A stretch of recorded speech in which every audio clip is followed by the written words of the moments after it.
ngoi vô tu amo.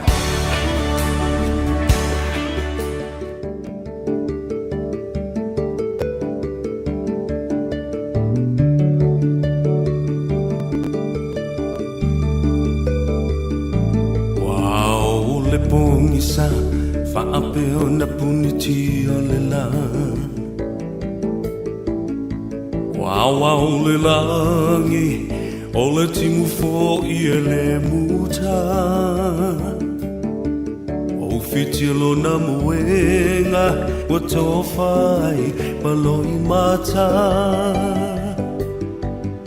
Fitilo fa isolo wa le tau ailo na loto. Eu sou essa uia, o levai no lea e te tau mawhaina. Kopu mai e le pauno, le whaamalu lea ua e la ina.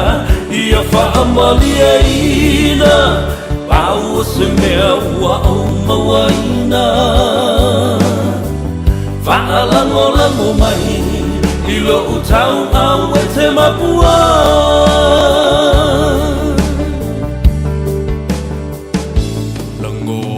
Le fia ai se fulu se nese I whaalawai a o se ato whalu pela vai o se papa mafu a mu ia la salo wa file mulo na masalo salo se ia lo famai Ola wale mawhai Eu sou essa uia O le vai no lea e te tau mawhaina Kopu mai e le pauno Le whaamalu lea ua e la ina Ia whaamali e ina Pau o se mea ua au mawaina Whaalango lango mai I lo utau au e te mapua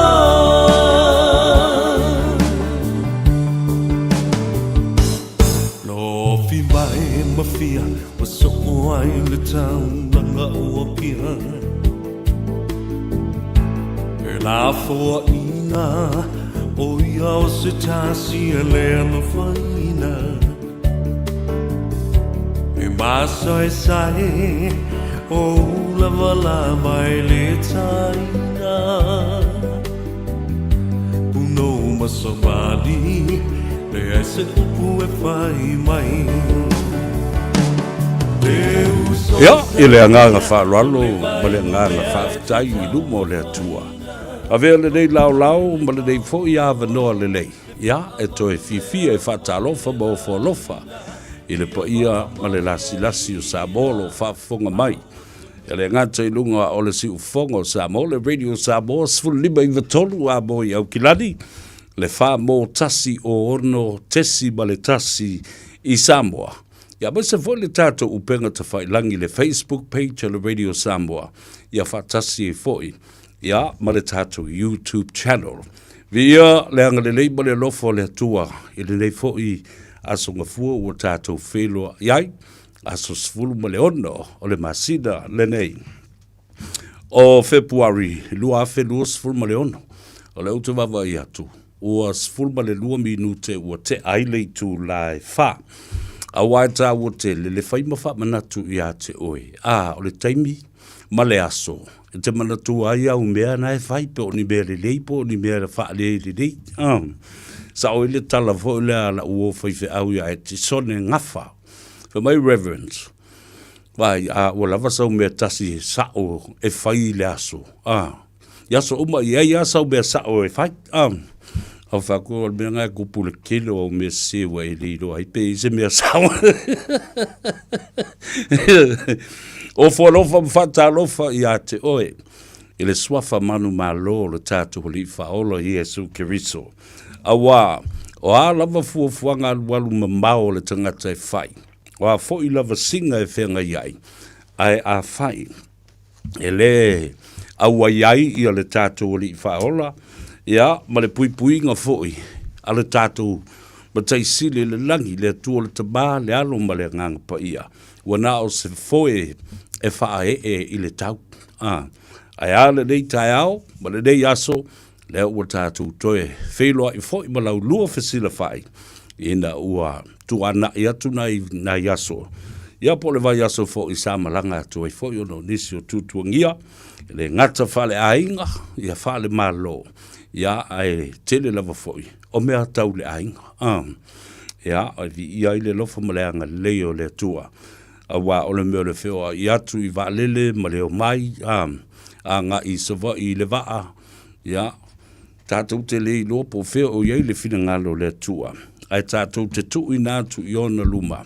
Ina ia malu ti ai le ngata i le soifua tautua o le atunu o le soifua ngalue ma le soifua au auna ia mo i tātou uma vi ei la le lofa maleanga leo le tua ua tātou toi wheloa i fo i maleanga ngā whaaftai e le ngata i lea tāwalunga tuai fo i le au nanga a le tō wha ia whonga mua po le ftelenga fo i a se manu Francis Ioane ia uoutou māsani ai ia malo fai o le Faiva.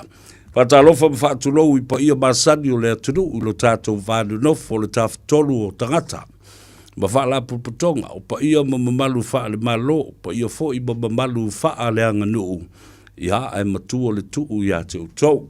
Au whainga luenga tutofi le atua i whata whaitaulanga i fia. Le ngate New Zealand o Samoa.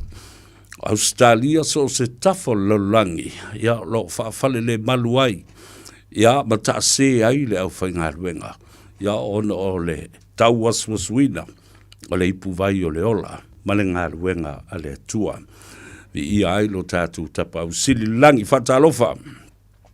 Ina i paanga tō tino lava fo. I tamam tina matu o le atunu.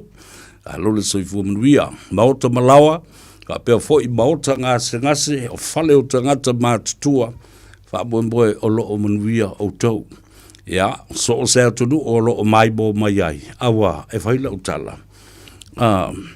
O le wa ai o le lei o le wa ai a tangata mātutua i Samoa. O se fianga tele le nā. Pe a whailua i matangata mātua. E a matatua i le malaiwa lele au kilani. Te o soi lalo o whē te savali ai e whatalofa. O wholofa mai ta mamtina mātua o le atunu. O ai tonu o le valele, o le mea e tas, o so i lalo ma le valele, alu watu le mea tumtuma, o le mea lava e tas. Ia, a oisi la, ta mamtina matua, ho e lava la tu whasoa, mana ia la tu sele. Ia, e ta ngofia mono mai se tupa o whatu sele ai. O leo te sau, o le lava nai mea i lo tino. Tu, whatau ai se whalawa. Fai ei le malu o le tai au, ia po le pasese fo i fai ai le ma fai au. Ia le whapea la o le ukango fai fuo i a kupi o ka mamu ki ngā ai le ai. O le manatu fo le ata le talia le whaaloalo. Ia o na manatu fo le o ta mamu tina mātua. Ia o ta le mi ngau. O fai atu iai. Wa lava au te langona, le pai mai o le mana o tau tālo sanga. Ma mo onga le lei, e le ngata i a te au ale pulenga fo i o le Radio Samoa. Ia ma le au whainga luenga a toa lava, au te tonu, o la wafe mai i a le mana o au tau tālu sanga, ma wha manuia mai ai. Ia i mātou le, ia me se lava fo i a te au le nei. Ia, vi ia le tua i me uma, o ia whai a mana i o Samoa. O le matua mata ngō fia o le tātou atunu. O tala fe ave i le matangi au mai ma momori atu o le tala moni i Samoa. O le matua au le lei o Samoa ma le matango fie o le tele o tau mafa la fo i wato e whaatulanga e le Price Control Board. Whara putonga lea le malo wato e au maia ma to e wha malo sia. Ina ia whaialo latu tiute ma le mata whaioi.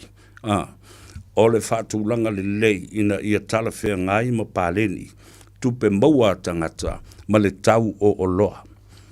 O le mea moni al mea le nā. Mai, o leo toe tau mua alo fo i le malo, le whai o le latu tiute. I le anga i atu o li ofisa o le Price Control Board. E wawa ai mo whapipi i le lisi o tau mafa. e wha au ngā e lea tunu ui taimi umalawa. Ia, ele mwhaila, o na iwa sifuru lima tā la le tau mantua o te Samoa, wa pa ui lalo i le lima sifuru ma le whasifuru lima tā la le tau o le Samoa. A le fo toi whaalongolongo atu, wa ta si i fo i isi awali, ia le tau o le Samoa, anga i le iwa sifuru ma le iwa sifuru ma le lima, ia tālo sia o leo o feo a iatu ale i ofisa o lo ngā lulue ale malo le Price Control Board, o i e tau fiofia ai ma tala ma pulea mai ai. Le tau sao e te tau no ai leo o loa ma lea o loa e le whapea e whai i le whale o loa. E se lau tā la le tau o le Samoa. Ai te alwatu i ngā tai ile o se lau lua se fulu. Pe e whapea nā fo i tūmua. E se le la tau ia ma le tau o lae whātau oi o loa lava i e tas. I to tonu o le motutele i pule ono i sa la whai. Mea nā, ia o lo o whea ngai ma le tātou o tunu u le teimile nei i fuafuanga lualu mamau le malo. E le ngata fo i lea, sa maua le avanoa e whaafsanga i ai ma lau lua fasila whai ma le fionga le li pāle mia a wana pau ai o le me mau ai le tala sao. Nai lo le o lisi a wali i a wai whatu lau tala. E le kengi le sa mo, le kengi kuai. Ia walewa, ioi, ale kengi le ngā, leo te whātu e nei, e tolu lava upu e whamatala e winga le kengi lea, le kengi lea o le au fau malo, o le kengi ale tasi e ta o le fau malo, ia ma le kengi ua whaingoina o le fau malo, o tō whafonga la i le tolu wha le nā.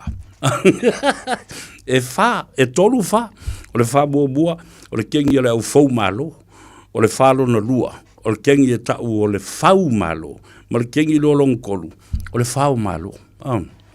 Tō wawai ei, fau, ma le fau. E le to e tau whamatala ina i a te utou, ai o te papai a i se taimi. A wā, e tau o tele le malamalama o le atunu u le taimi le nei, ua whasoa ma whafola le whala ma a ao o le malo, le sunga, i le lauli al mali atoa, le fionga le li pānbia, lana kāpeneta mlana whainga malo atoa. O whawhewhea la o na maua isi tu malo e sfulma le wha, whaamurianga ia wa mata o le whaso atu.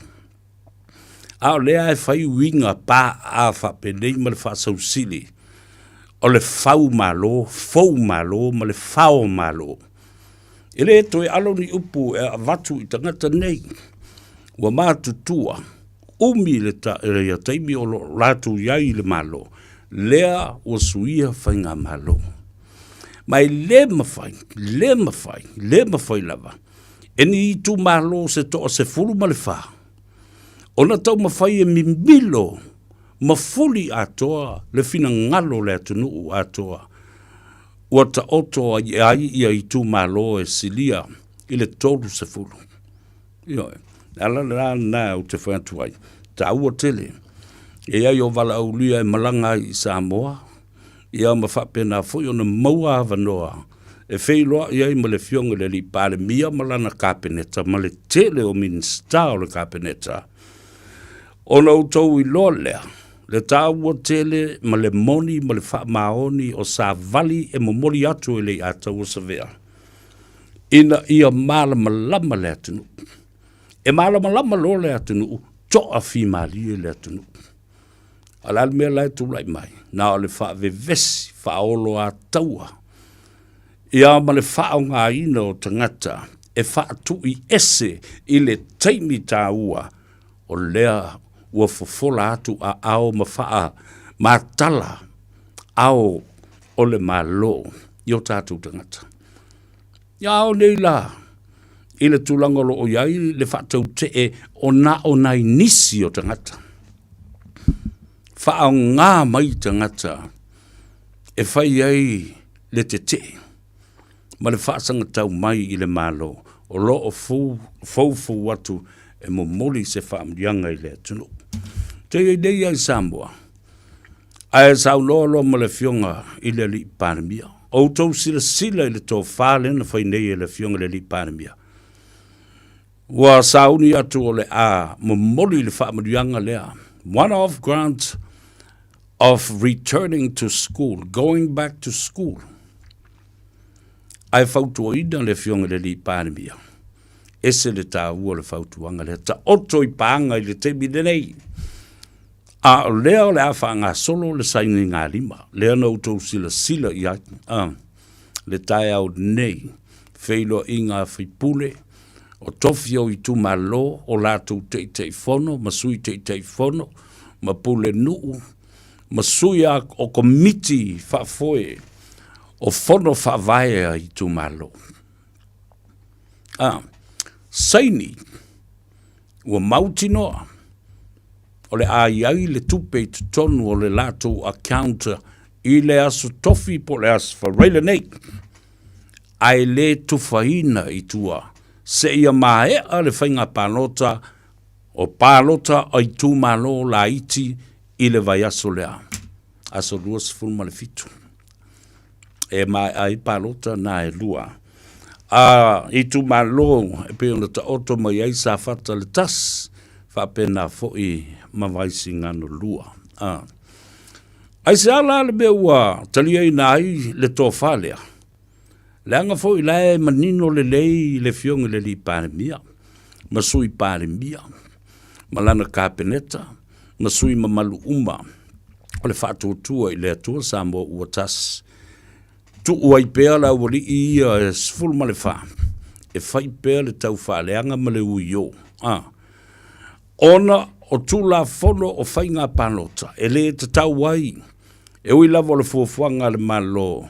O lo o whaia ma le nganga ma le nganga sao. Ina ia vave o na maua e matua. Tupe ia e ta I se lau lima se fulu ta la le tamaititi. E o lava le tangata matua. Ai le anga o le taimi lea. O lo o alo atu le whainga pālota. La iti e tu malo nei e lua. Ua whautua I nai foi la. Manai a tele le mele ua whenga I ngei. Ia ma le fionga le li pālemia toi whaasala lau loa ma wha lawi loa. On sai le titi mai lava. Awa ina I o tātou soli le tula whono whainga pālota. Ale atunu. E pe ona sau loa fo iei le fionga ia tuia whelolo to le a John Stanley. Ioi, awa e umatu ai langa mai fo I lau li ia. Tā mo I le whaamsinonga ma whai mai. Ua solia ia tula whono whawai o whainga pālota. Ua tufa tonu le tupe. E ui lava o le polokalamera le malo o leva na whaalawi loa. Ua tufa le se lau lima se fulu tā la le tamuititi e tā pena ilona. Lona toi fo I le aonga. Ale uwe mai. Ua tufa tonu I le taimi o whainga pālota. Matuamba eu. Ioi. Le tō wha le leia le fionga le li pāl. Bia tātia la I. Ngā la waku I kouku skupe le skofi ma le aswharele ngei. Uma le whainga pālota I le vai aso lea. Ia ona tufa lola ia le aiau noa ma se toe popole. I le taimi lea. So, I am grateful that our Prime Minister has listened and has delivered on the advice, the legal advice, not only from our Attorney General, but also from the CEO of the Electoral Commission. Le whaururunga o le ofisa o whainga pānota. Tā ua tele le mele nā. So that what? We don't violate the principles and the legislation of the electoral office. O Samoa. Tā ua lava la le tātou nau ma pulu e pui le tula whono. Awa ine I toe sātia I tātou le numanai. Awa fo yo mea umane o lae taa I leu tā whale ma le whiri. E o mai ai e whaasanga tau mai. Mo so wha I le malo. A o wha moe e tu whaatu le se leni lea. Ia ma tātou wano I le whainga pālota lea o le a angafua nei. Ona winga la ua tala ia le teimi fole le whainga le pre-polling. Pre-polling. Ia o le pālota wha pitoa le nā. Whai foi ona toi whai eile me o le transfer vote. O le la vote pe te whailau e kisi I le tu malo le te iai. Ia, ma o lola pānota ia na whaonga mai i le pānota whaatope o le lua whema le lima le snap election, lea o le ato i whaonga fo i le teimile nei manu, o la lava i fau ma felesi, ia le lola ia o suafa, ia ma le tangata tā ua moni lava, e ona ia whaamtalanga patino ia te ia. The true identification of the person or the voter for the pre-polling and also the real general election for the two by-elections on the 27th of February. Yeah, o lea wa aso sfulu ono le nei. Lau le unga i lea so lua se fulu nei o le whaamsinonga fo lea. Lau laso falile, pau iei lea so lua se fulu. Ia ona tātou vava aila ia lea. I le toa tele o i lātou, ia na mumoe ma whaia lātou miti, o e na whaia lātou valo anga, whamai o le aso fwile, na valo ia le aso lua Februari, whalpuipui e la uli ma le toono. Lea la, wale tupu le aso lua o Februari, a lea o si i mai le aso lua sefulu o Februari. O lono winga, tātou te o atu iai. Wale au ngā miti ia na whai le aso lua Februari. Le au ngā valo anga ma whetuu ia na whai i le aso lua Februari. Ioe, wa ngalo i le wali ia. Le mea lai au mai le tusi ma le fionga pa ia le atua. Teu te no me sifuru ma le valu a lona whai upu e lua sifuru wha alongo le mai iai. Le mai ia, au i lato fwoi wa lato whaia valo anga. Valo anga ia. Nga o mea le anga e wawalo i tangata nei. Ai a whai e le taunu. E le o ni walo anga mani mea ia mai le atua. Ia le na. Alo e whai kau le ia. Ma i loa ai. O mea ki e mongi malaki Apollo ia kou ke wawalo ia. Aso lua se fulu. Ia la uta watu ia te oe. Le wa umana saula o vea ma o mai ia te au. E le a fia i fua la ma yeise tulanga fo ile a fie fo le fa un alfams no nga la to ia ai me o to fo wala man blamba le tunu ia le atu severe e tele yo te me fa ia valo anga ma le tele o valo anga o te fa ia ma me fa li ali o te ma moli atu le tunu fa tasi ma la utama i ve ale ele ma fai ona se e wha taunu uina. Wha amsinonga. Whainga pānota. O tofinga e whai. E le ma whaina se mea o te tau atu i le atunu. Ai sea. E malama o te whaalonga o le tala. O te whai tau le mea lea. Fua ma maola ia lea i mea ia o lo tutupu mai. O a mātou tala noanga ma mea ola. Langa e ile te mea mai ei ia mea ola. E ulu mai ei ia nganga le lei. Mo mai tala noa mai i ate oi. Ola o vea leo. A kau pi o vore a mi ola o vea fax. Sau kalangore le mai mangofo mai lalo. Ola fakufa le mai ma. Feke sau i mai ia fasi pepa. Auto sisilen. Eo te whai atu ai. I lato umai e vavalo fa pende e whalapui la auli ma found guilty. Ma whalapui ato i lato ui e to ono. I leo ta watu. Tau te le mo moe le lei i le poa nane. E le lei fo in tau tala e whai. Langa o lewa no tau whau. Ma tau fau. Ai tau te le whai se wha amsinonga. Tau te le wha longo le lei i upu. Mamori mau. Sa wha leo i aso o wha amsinonga ia na wha solo le i ono. Le fitu vai aso. Au tau te tilo la i ai.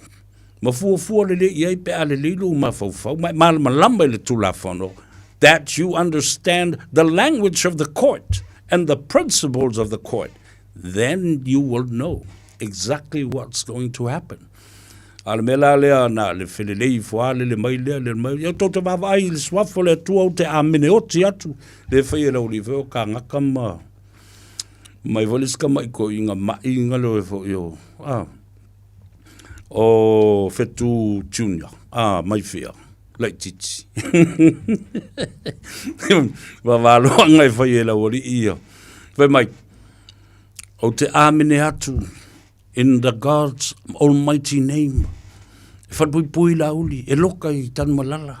Io lau tō wawa ai iai. Ia le nā, Samoa, o upu e whai e tangata nei. Nā o upu e whaolo a taua I le ngona. A o mea umalo momoli mai iai e le te moni ma le ti a polo aisea. Wa a fia o la tū le ngona. I le ngona o tū le epa. Ma le vaenga wha upu whai. So they have politicized this whole scenario and this whole court case. Whapolokiki e lawari I le mea. Ai momoli mai e le ti Apollo. Ofo le ti Apollo a o ina tango le ti Apollo e whaamoni pe whaatali tonu tangata I se mea. E whaafolinga. A o le mea la lea. This is the real deal.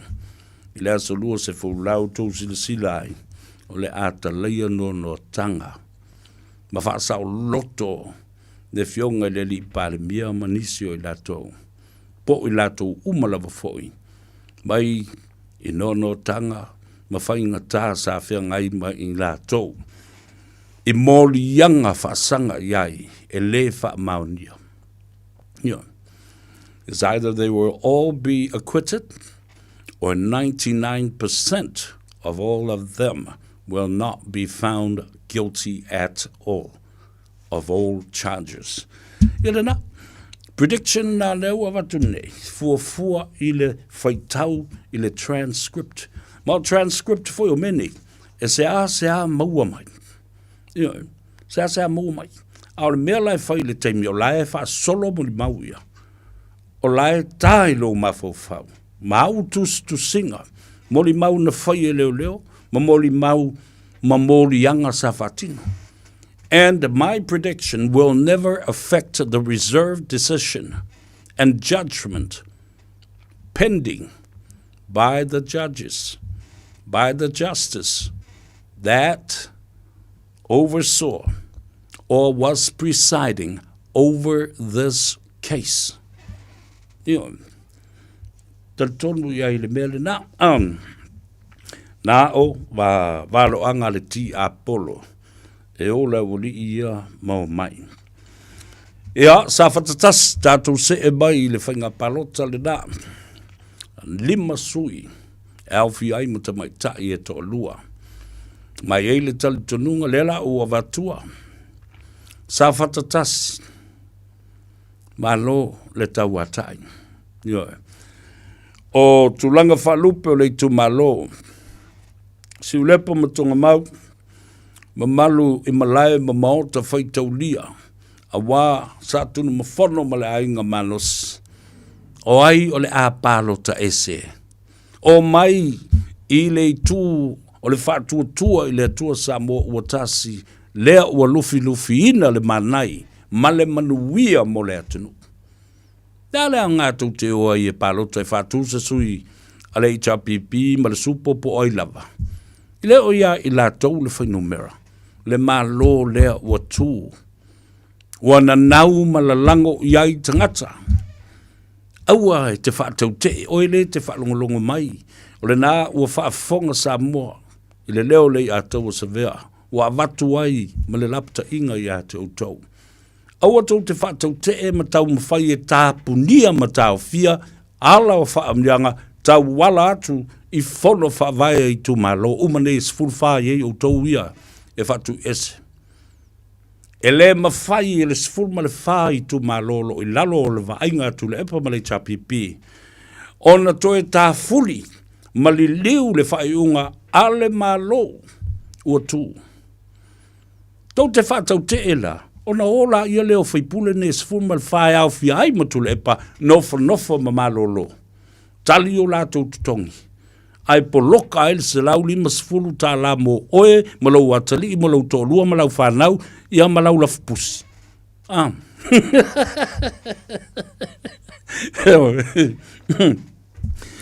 Se whaile me manui hailo wahinga. O la auto oi whinau ma sava vali, ma solo te te. Whaile nā mo I tātou. Whalongo le malo. Amana ia whainga whaavaya le malo. E le sautu le e pae turi o e te alu ta mo e mai afu le lea ma sa vali le awala ma e te te e. E watu sa lau 50 tala i lau tanga. Ma lau watali, ma lau tōlua, ma lau wafina, ma lau whanau, ma whanau a lau whanau. Whalongo le lei, sa wali lea, mbori atu, ia te utou. Ioe. Pa ia mawalunga o Samoa. Fa ia se whai unga le lei. Mo oe ma lau ainga. O le asanga whai lawa i whea. Le polo keti sa le tali tonu iai. Sa whai iai. Sa tau wembu iai. Sa ula iai. Te e le polo keti. Aina tu uawa noa le malo. Ma lafo atu ai le tō whinga. O le tei whono. I whai pule ia o le HRPP. Na ala le mea na tupu ina ua toi tu la i mai la auli. Ma le whātua tua i le atua Samoa ua tasi. Whai mai leo ma le whautuanga. La auli, enough is enough. La le mea whai. Se i le tau whilima ave ese loa. Sui whainga whaavaya le malo. E le toi o kometi na tei whono oe lea le whaipule le HRPP. Mo le vankou ui o mo tau wou solo watu whaafonga mai le atunu. O ilunga le social media, whai whaatale noanga i le itio, ma televise, ma platforms as ese. Wha mai a, pepelo la uli, nga oi la uli, soli tu la fono, soli whaavai la uli, le se tupe, e le loa, e le nā vale ia po whe mō ma se tupe. E le pale bia la uli. I le tai songi pe, o se mea whapena. Ai se longa e toi a fio whaalua mai Yesu, tau whafonga i tala. Ai se longa sui le mea, e toi oso ane ai le la. Se i ai se si lalo langi fau le numanai, ma taimi alua. Na o ke ofe oki umaka ngaka. Winga na o upu wha sausili.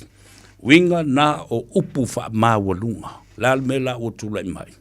Wo toi kangali, ma folo paka koa la to upu watu whafonga le tunu. Ioe, wa ma. Ioe, le mena o iai mahasi asi. Toi aisi leisi mata ngā ilungo leisi mea mata ngā ma le mahasi asi. Lau e lau loa le lau li. Ioe, loa le lau li. A ulo noa nofo le ata usa ve tala le wingo upu. Ioe, o meo upu e ta oui. E a fi ma a fi. E so na la lafo e tangata la tau te iloa, ta tala le ta au i o upu na. Ioe, e lei. A o lana tu mai le tangata fai mafau fai e masani i upu o le atunu. Ma masani e whao ngā upu, e fai oni a upenga e momori ai se savali. I anda utala noatu le ata o sa vea. Ioe, o le siampini o le mea le nā. O le tala upu. Ioe, ta tala le ta au i o upu. Ma le mafua anga upu. A o le ale o onga. A o nao le atou fo i se vea. Malona taba. E whaile le la mea ta o le fua upu. E mai ai le upu e fua. Po le alo le mafa. Pe 5 kilo, pe 10 kilo le mafa. Pe whai atu i aini whamatalanga tai. 5 tai se lau kilo le mafa. Yeah. La lafo upu. E ma ai. Ua toe fo yatu. Ave le tua inga. Fe mai wa sofa ma whaaleanga. Ma i ava lea la auli. I le tō wha ma le wha tō wha la inga. A pūlenga ma malu a li i ma whaipule. O nuu mafio anga mai tu malo. Oka okai. A whawhiana whaini i tala i le mūtintini o le la. A o loo whaafonga Samoa. Ma whaalongo longo le au maitau upu e eia. Nea ima se upu whapena. O te mori mauna whaia e le fionga i alauli. Pa wā leo le mele e whaia tangata le nei. O le maitau mātau. Mea le anga. Ioe. Whaaliliu fo i lea e i lato. Ma mi milo upu ina ia manongi le anga. Ioe.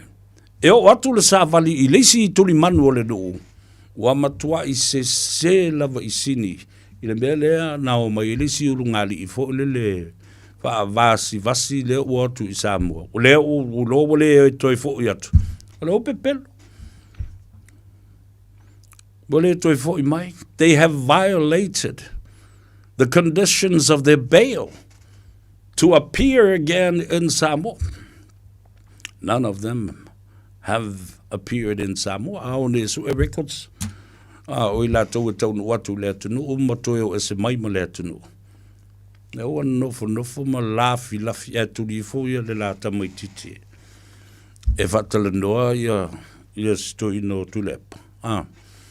Ia maolo e i ngā lengangu o tulepa. Malona mafau ua matua polofesa malana mbela e fai. Ai nei loa. Alo o matau ma mai tau tangata. Pe sui ale ngangana. Mai le wha Samoa i le wha Peritania. Ai wha whonga ia i upu e whanga. Upu nei. Lauli is ignorant. Lauli is arrogant.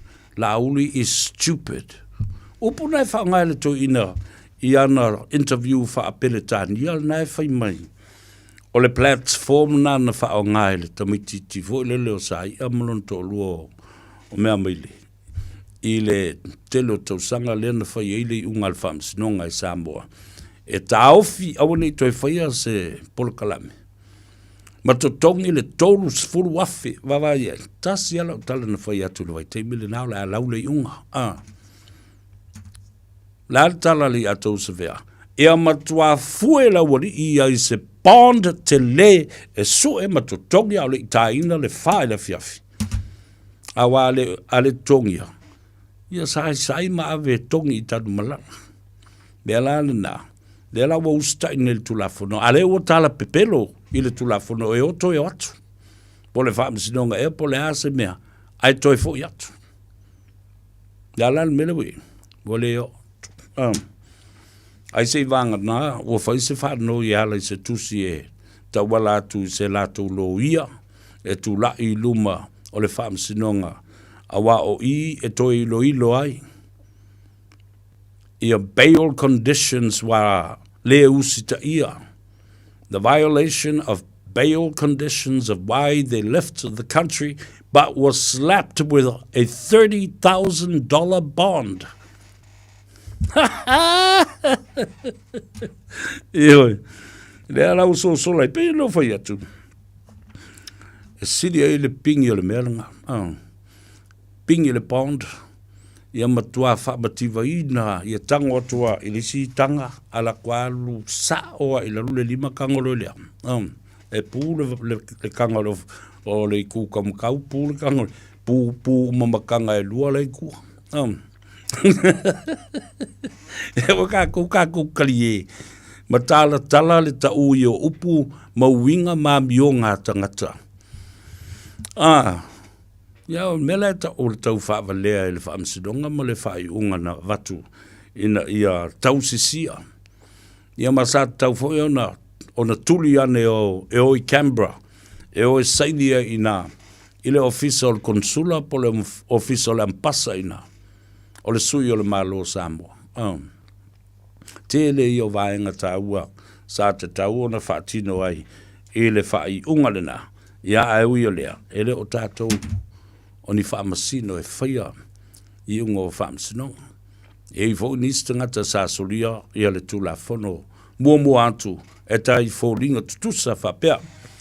Other people have violated the same scenario of such a case, the breach and the violation of the special conditions imposed on them for a bond. Or the conditions of a bond.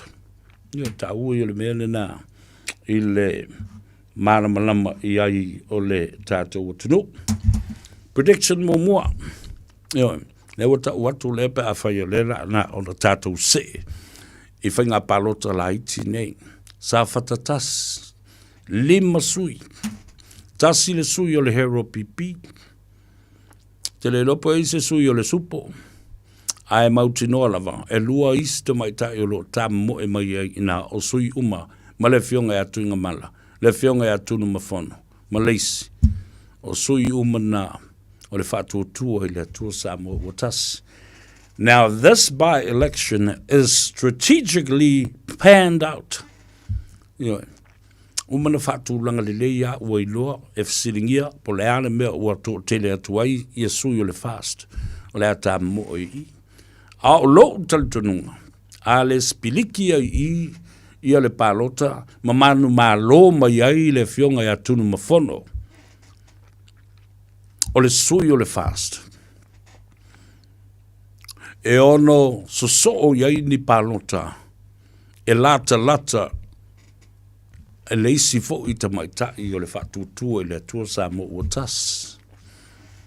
Ona, mawaila ia leo leisi na fo sa fata. E atoa iai, ia le ono o tamaitai.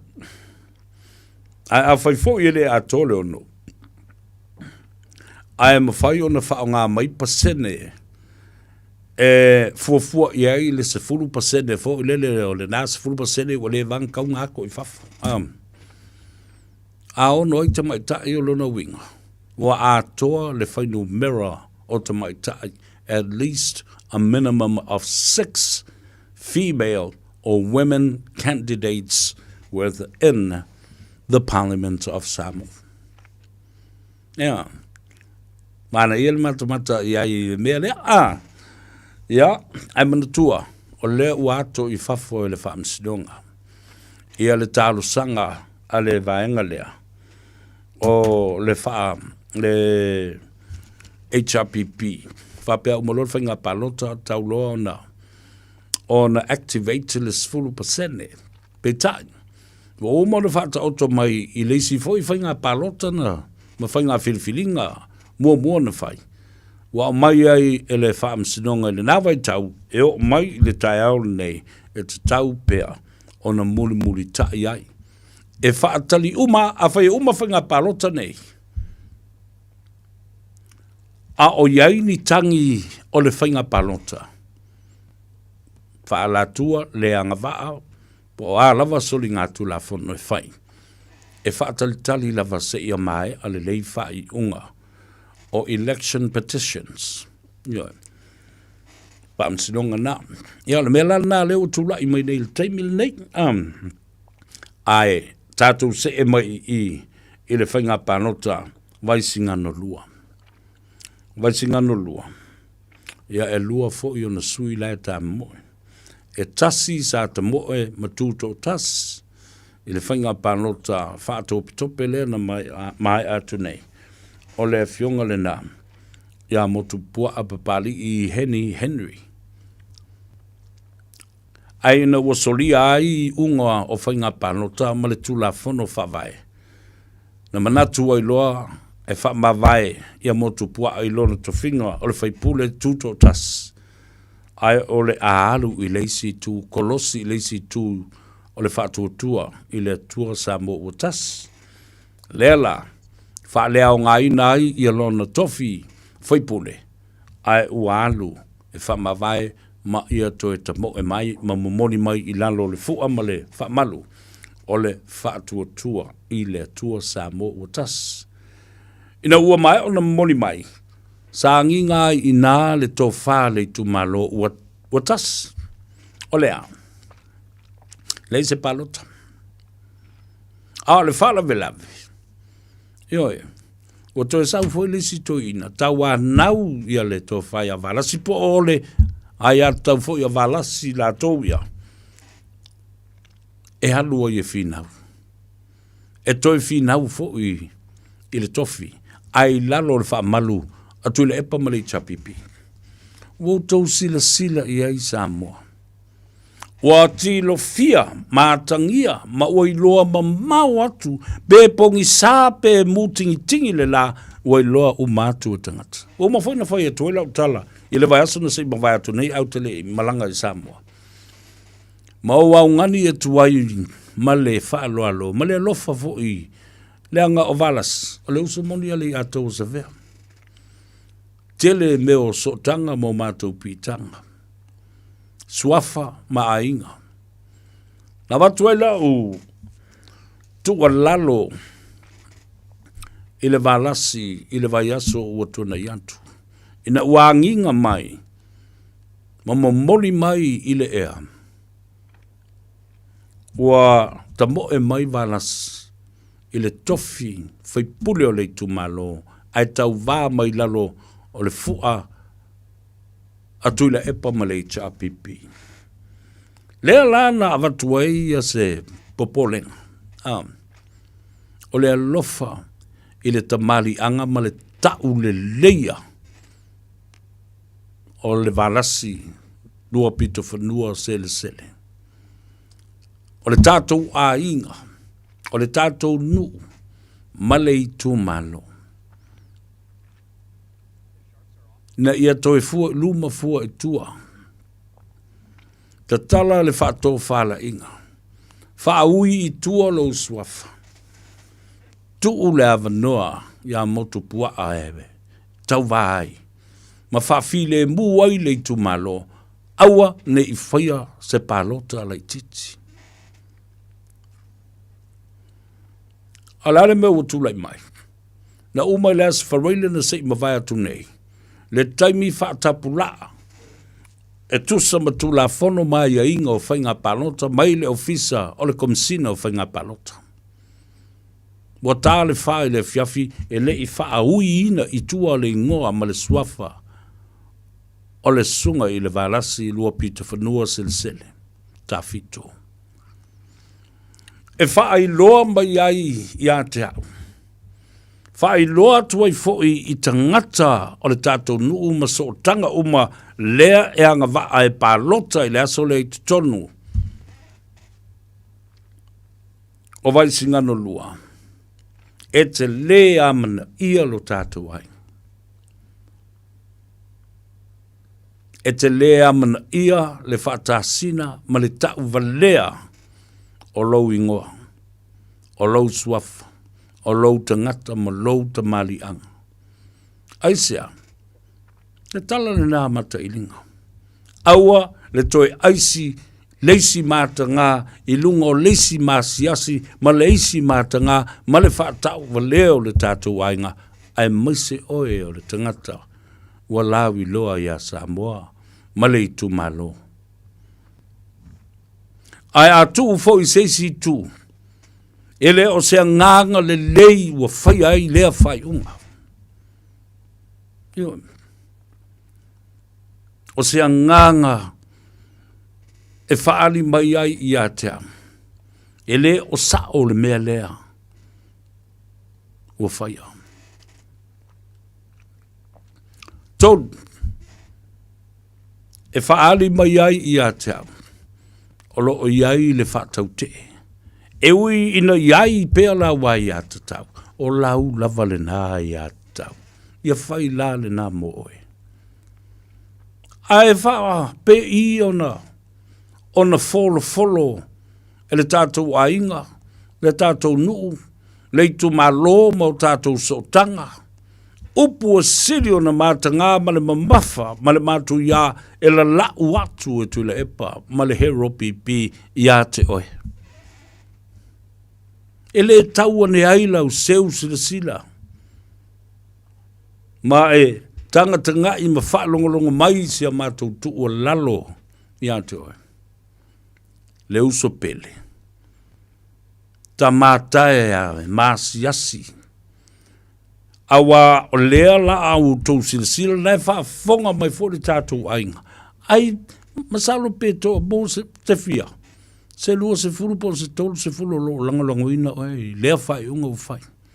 Whaapopo atu ei matangata le hero pipi. Nā le mea o le tu wai le avanoa i le sunga lauli se e toi manatu fo i laulua mafutanga. I le momoli na mai o sui o le SNDP a si toi ina o tui atu o tupua. Momoli mai ai. Momoli mai fo e lisi o tauso. Le fionga le taba sa tuala, le fionga ya vui. Masina mua. Seina fo lavo. Ala se whautanga vui. Ia te oe le uso. A o se tua lalo ma se fangu i le tā uso ia le varas.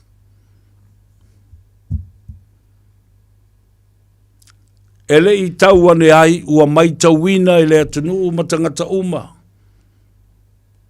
Le mea lea ua tupu mai i te tonu o le li o lea. O le wha leanga palota. O le alu lava tau ina alu. A o i e whaari ei le tō whāmatua ma le tō whāmapo ma le tāua o lo o iai pēr le alofa. Anga le lei ei la uli a te oe ma tofi oe i le minsta. A o te whono a o avea fo i le fionga i le sao whapito ma pālembi o le nā whaitau. Ina ia pāleni ai le tūla i mai o sui o le SNDP e whaai poipo ma le fast i le nā whaitau. Sa tauia oe i le tofi minister mo le kabineta a wālo i tū malo. Ia, le tala moni le nā. O tanga i masilasile ma ua iloa ma mau atu le mea le au o iai. Ai au te fia whaatala no ina fo i valasi, po le nai sila fia le valasi, le e te au le numera. O la o vili atu le astonai, o le a whaise tā tala i le astonai. O le tala tā te whaasoa ai ma fola le whala i a Samoa, le a tonu le whaato whala inga, wa e toi talia ina i tu le epa, sa whai le wā. Tala bata ngai la lafo iai. E so poloa i so se pati whai le atunu. Tautua Samoa, SNDP, lele ua sau i le supo. Le whaatua tua i le atua Samoa ua tas. A le ua toi see i le HRPP. 5 pati whai o leo wa e kolosi solo ai I, left, right and center, back and forth, up and down. Ioi. Lale me whai I le maa tawa le vale. Ia, le aise li mwe pi ai. La tātou woi le malolonga. Tātou nu le tūlai li ma usimel wha whainisi o tātou telefou. Alo le tapuai.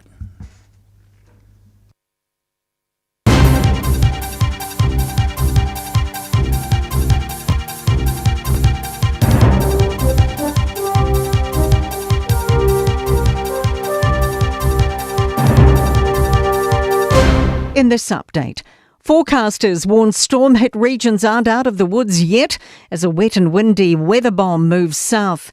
Warnings of heavy rain and strong wind remain until tonight for eastern parts of the lower North Island and the upper south.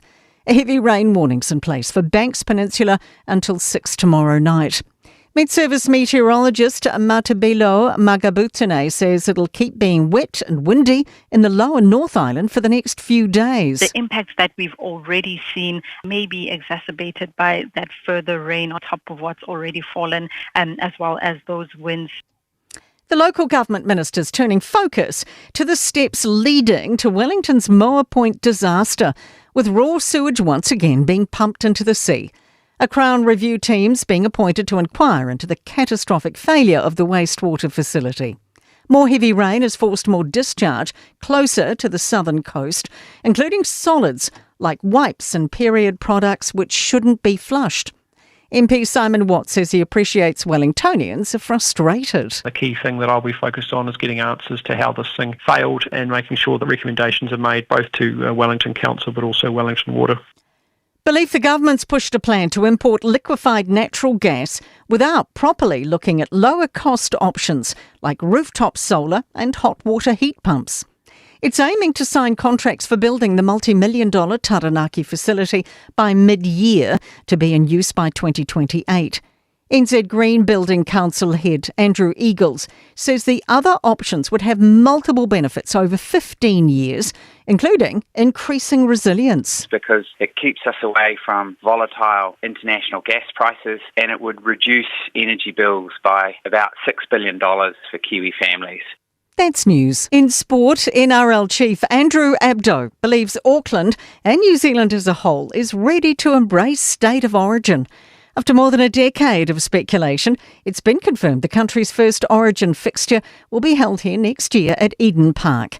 Abdo says the interest has been huge since this morning's announcement. Incredible excitement, all positive, and I think everyone can't wait to see State of Origin played in New Zealand for the first time ever. I think people are wanting to know when tickets are going on sale.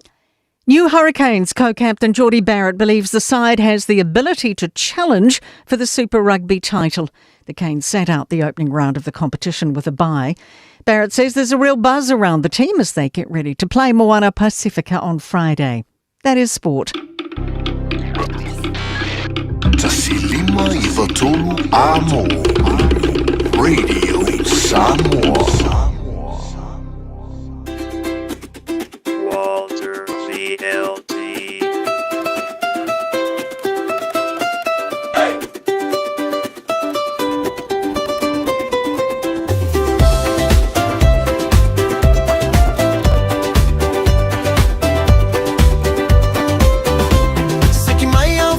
Prese fa apaleni ai lauva alele awane ia fa atali le talofa ban o ele tali va ele fe ela le ta amio ane itipu ai o se fa la lave eva mai o e awale popole se tu malo ale fe e amole lue o se mo ise ova se lue tu ai lue la ile fe tu e lue ma tene mai ile pese tu lue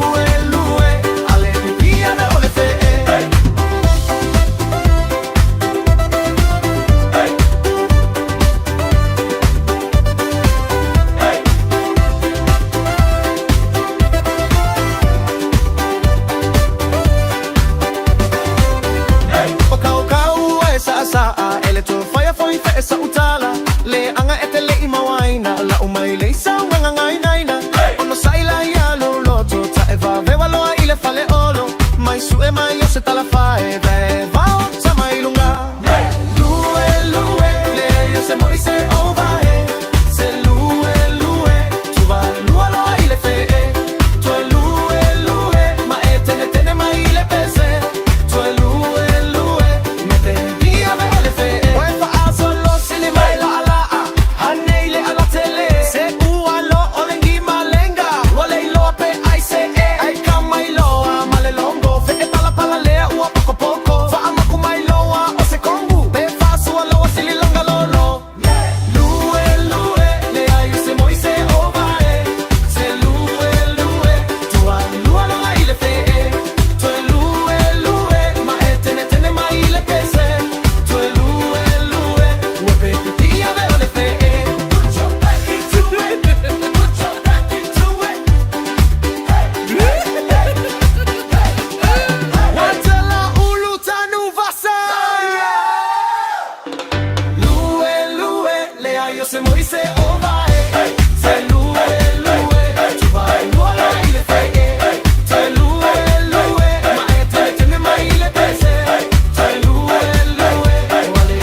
uesaka Tau mama faina leo mama fa We are tata tata we see yaki apa Eleni Apalai finally shile manoni Eleni Fakale shile manoni Finally always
Ja, toi fa talo fam toi fa feiloi foi mo folo fatu ile bainga muli o le tatou por Colombia Gagaifo Faiva o Samoa ile nei fo ia songafua vatu le fa malo ma le fa tai nga luenga le leo lo fe ngai ma le atunu o Faiva o le loto I fale o Faiva fo o le ngata I fale o Faiva o le tua vao o Faiva fo o le vatetea ia o to tofi ai I tatou malo fai o le Faiva malo fo le nga lue ma le fa totoa ai mai se fo o le lava papale a wai le fai ngofie o to atou tiute pa Faiva ia ai o I tatou wai le fa vai fa malos o ai le fa malos le mo se fa lao mo se pakaka miki matumu kongo le pantry meo ile me sai mingi mai si tau mafa wala tolta mai titi wana I loa la vai ia ile fatino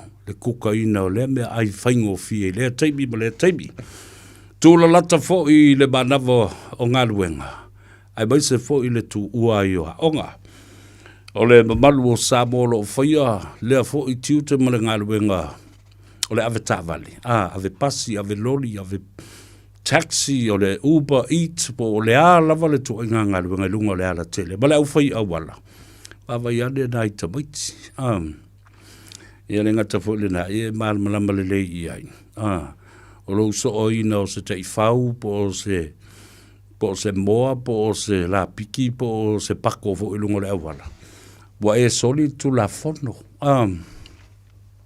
ele o se awala na fai na oi ala vere pako ia oi kaufunga loka oi ia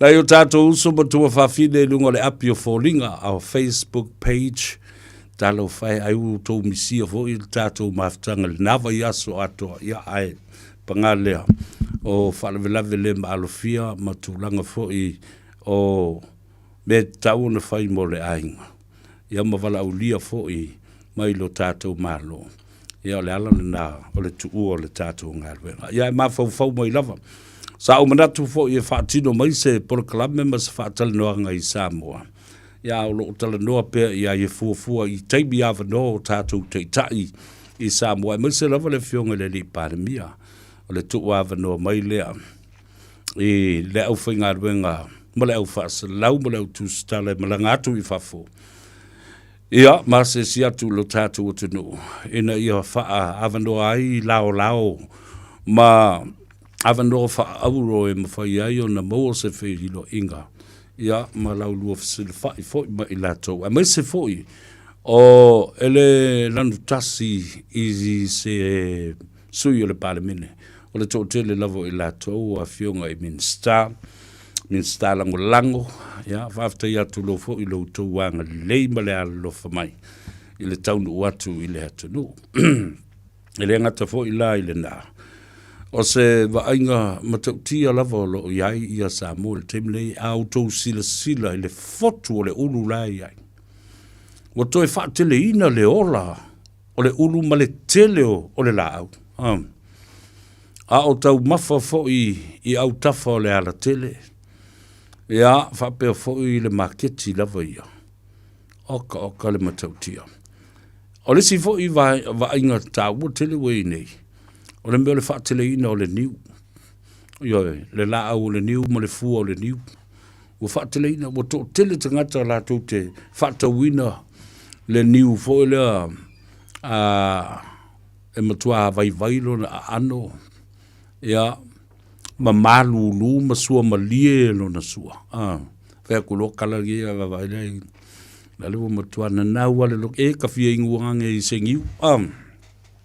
Tele lau whātau niu, wale i fwoi se niu o toi lalo ane o le lima tāla. Le lima tāla e leo o lava le fitu, walu, iwa, se fulu tāla le niu ke lia. A o le tau fwoi o mea mata, o le tau e mawhai o na maua. E tangata uma. Tele le talo, tele le whai. Le ulu le nale o abata o na toli fwoi. E le ngata la i pitolo uma, I te tonu lava la fo'i o no whanga tūtaulanga. Ia wai kele ulu I tonu. Whale vai maunga. Wha solo mai e lava I nā sausa I aluanga I le atu. I atua. A solo atua I le anoa maa. Alu atu I o le atua le pata. Mimilo ane le matamatangi. Saua I lalo manu ma wha solo mai lava se o mai. I sa fata matoe o mai. Ole matua tele o le tau mafa I le atunu.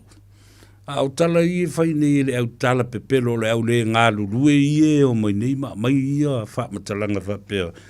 Ua mātitiva ma ua fia a ai le atunu. Ai ana o latou ainga na o latou puai bea na. Ai le ai se mea valea whapea na o tupu I Samoa. Whale tali mā lo latou ia e tumu tangata. Ia, e o te misa o sesi tuai wa leo a vea nei le faltali malo fo leo le Samoa Beach Resort I nai muli whanua. Lea sai lalo le Aggie Grace Sheraton Hotel. Ia lea lau whatau nei le malo ma ua wa aia le nupi wha Samoa National Provident Fund. Ia, o le tāua la o le tūlanga lea. Wa toe la langa o mai. Ia leanga I atu o tangata. Mana tua o aseta nei o aseta le malo. Ua ngā lulu e foi. Lana fionga le li pule fau lea o iai nei. Le fionga I atu o to le ava Mark Went malana au whai ngā luenga. Ia e mai se foi o le fionga le teitei fono. Ia le ota. Tos. Ia ma le pulenga atua. I le toi whaola ola ina o le Samoa Beach Resort I nai muli whanua. Ia toi titi a whaafsanga I fo I malesi fo I whale tali malo le Transit Hotel. Ma o loo wa aia fo I stasi ta mali I le atunu Dr. Tele ai Roy au sange. Ese fo I le matango fie o le nā fo I atina e lato wia. Beach valleys all around the coast. Ioe, aso na fisa o sese tuai I le tau mesina. Tasi lea fo I whale tali malo.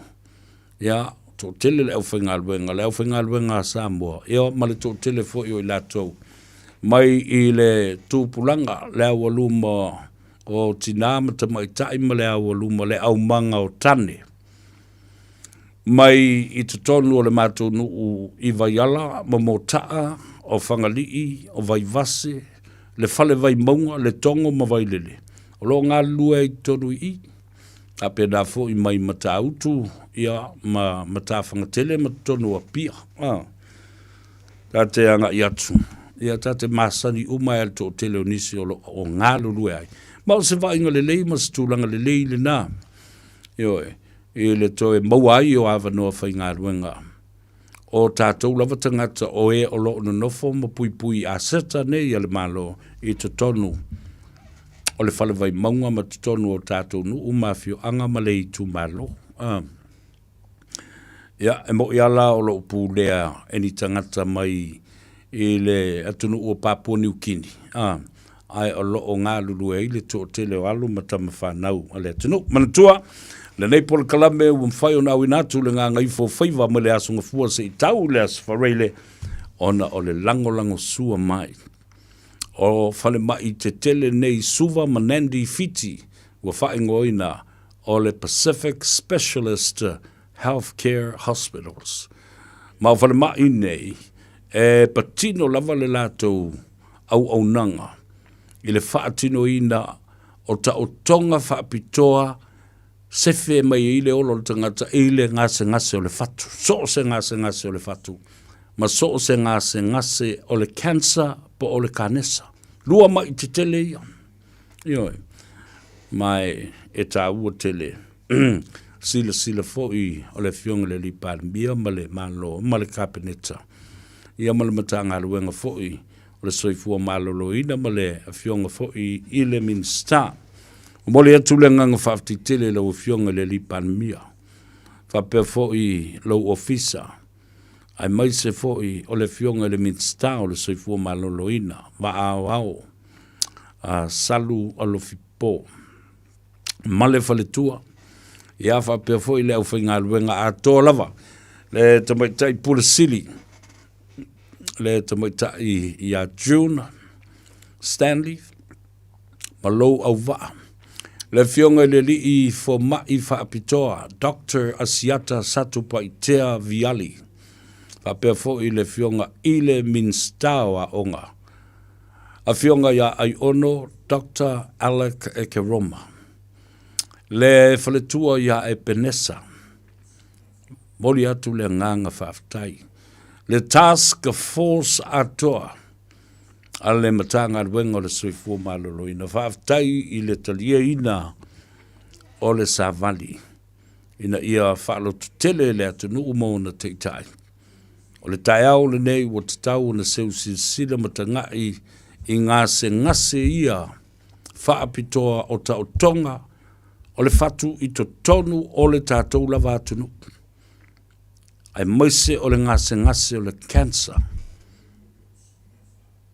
ia whaatu wina ai ia le whaamui lea I te tono o le tātou tunu ua sefe ai le telo tupe I le whaavea I o tātou tangata mai Samoa e lua I le tolu aso o alu le waalele I intia ai whaitau miliona tupe e lo whai ai ata o tonga a whai fo I malanga se tangata ua whaatanga ina I lalo le por Kalamea Samoa o le overseas treatment.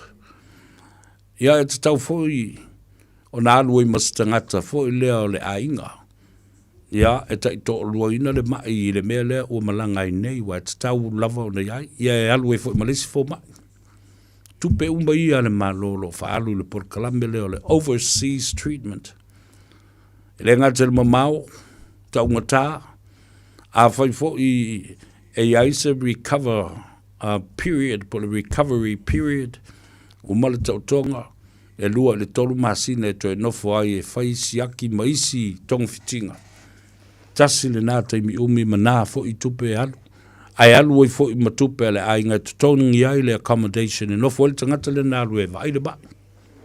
O le alava la le umi, o le umi fo le nā e polonga ai le ainga.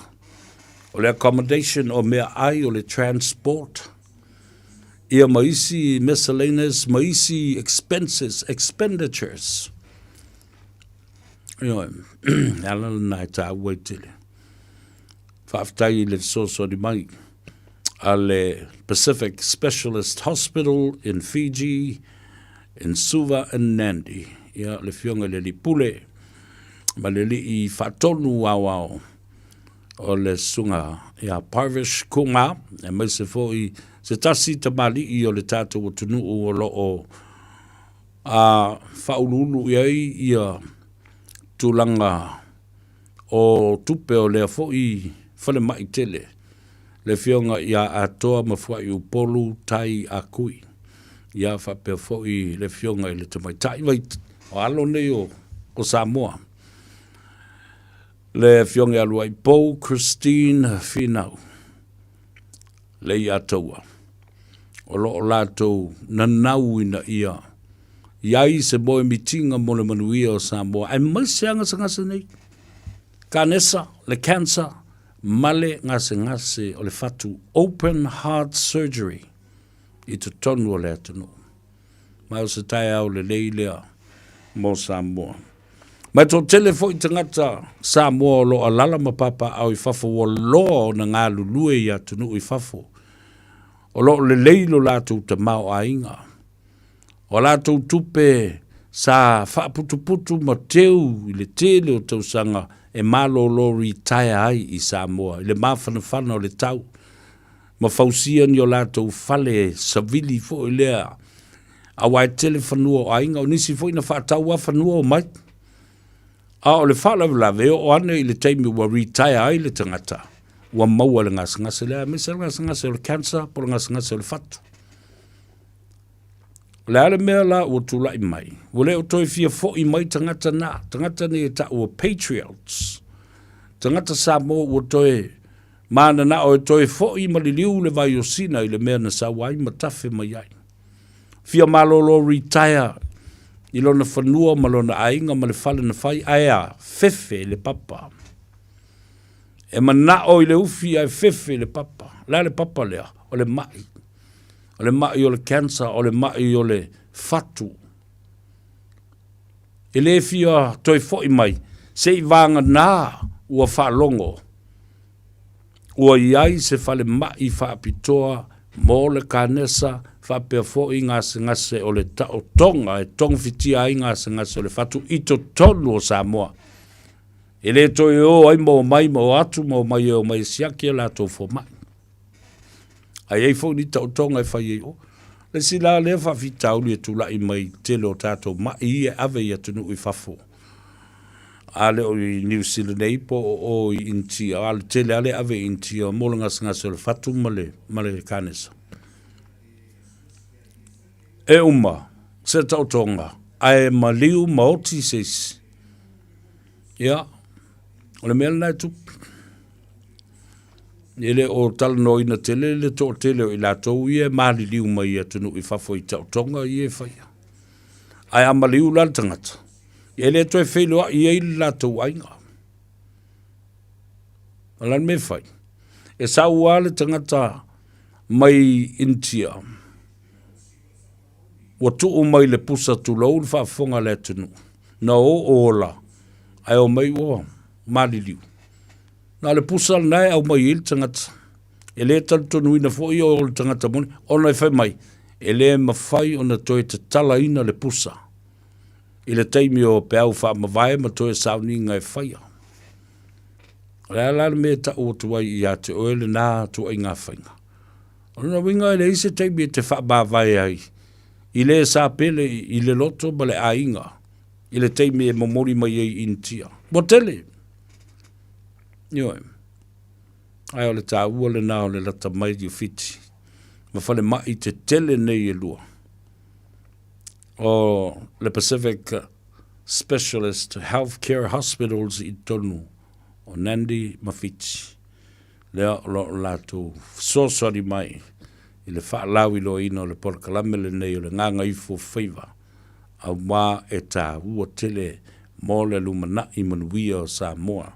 Whaatino ina ai o nei au nanga I to tonu o lau whanua ma ele o Samoa. Ia, o lau o mai lea o lau tala noa lea so anafi. A o sia tuai I le Return to Paradise. te mi fo le ana tau no umail tangata tau ta ua o tifanga yaso ia sa autu ia le ata le na le Return to Paradise le na pueina e lau whanua ma leone o na sina o le ngata i whale i mata utu le whanga. Tangata tau ta ua e suafa ia Gary Cooper. Ia mana i fo le na experience. Le asi atu. Ia ma whelua i fo i manisi o le au whainga wenga. Ma le lato pulenga, le matango fio le atu whalenga o le one one. Ia ma le malu fo i o le savili. Ia. To o tele alo mata mawhanau o le tunu o lo ngā luluea. So ni ai fo i lo lato ta mao ainga. Ai le ngata le na, ua matua i matango fie. Ia le tūlanga o awala ma feo whetaloloa i fo i leo le atunu. Ua mese o tūrisi. Ia. Tele le tūrisi lo i ai ina. Ia ma o lo o a ngai e tupea fo i isi ainga. Isi ainga Samoa. Le leilo latu ta mau ainga. One ngalo ia te oe, wawa ifo le Samoa Beach Resort i ina i muli whanua. Lata i le malai ma lele i whaleolo. Mana i ainga fo i malanga tu e o anga i le motele i sala whaipe a nga i fo i ngā te i le tātou ainga ma le no. Manono tai i le whale manono ma le. Ia, tu mapu atu ina le nā whaltan malo. Ia ma lango fo i le atina e le nā ale malo. Le tātou whale tali malo. Whatalo whatuai lau fionga i le sunga i le lipule. To li i o le ava. Mark Went. Ia, kapena fo i ona. Whatalo whatuai i siona tina. Le tina ia Fauliu Went. Mark Went's mother. Whamaile tala totoali, e te sila fia le atoa, o laupol kalame, e mata lava i aisi o tina, peia o iloa o e lau tina, ia na ufai atu i lau tina, o lei atou savea, o la uoma mai, ia whatu ia moli atu o lo whaanga i si o tina. Fauliu Went, a whaila o lo e whafonga mai. Fatalo fatu le i atau sa vea i ate. O le tina, whaftai le tatalo ma le lango mai foi i le ngā luenga a le Radio Samoa, ma le tātou pol kalame, ngā ngai fo Faiva. Ia whapea fo i le tāno ava, i le aso tō na i e te maua i le sao. O le tai au nei, sa mai moa masila mi o sa moa i tawhai fie le lalulangi. I le whailo inga le fionga le li palimia le sunga lauli a Maria Toa, Honourable Prime Minister, elected le fionga i le Honourable Right lauli a Maria Toa le uatea palota i vau Fosi Schmidt. Fatasea i masui palimia, ia o ia foi o le minsta o tupe le tunu le fionga ia mulio o ana rosa mulipola ale ia fa pe foi minsta umo le kapeneta ma sui mai fono fa vai o lato te fono ma lato sui te fono manisi o le committee fa foi o fono fa vai ai tu malo e lima sfumaltasi le ala wa mai atu isi tu malo to lau ana le la ina wa mai ale sau noanga fo i le fionga le li palimia fa manino ma fa mal malama ai le nei atinai ia ma fa pena fo i ona sau noa i le tele o le tau fa leanga ma le au tau ai maa o lo o fire pea i le nei teimi a o lea wa tu la lata e tufa se leni mo le manuia o Samoa. Ana ia lau whalongolongo atu i le tala wha mama e ale fionga le li pare mie lona wha no tele. Wa sa ia sau ia i Samoa Ilas farile tonu alna le aso ono aperila. February. Lea na whono ai ia na no whanga I pētesa. E tangata nei o I tu malo e sifurma le wha. Ina ua au mai le whainga wha vai fau le malo.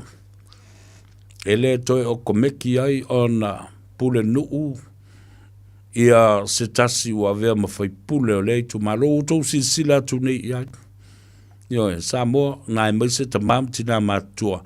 O le vaenga umana ia le ua matatu ia te ape atu, wha solo atu wai le na le whao seu, seu alii, o pae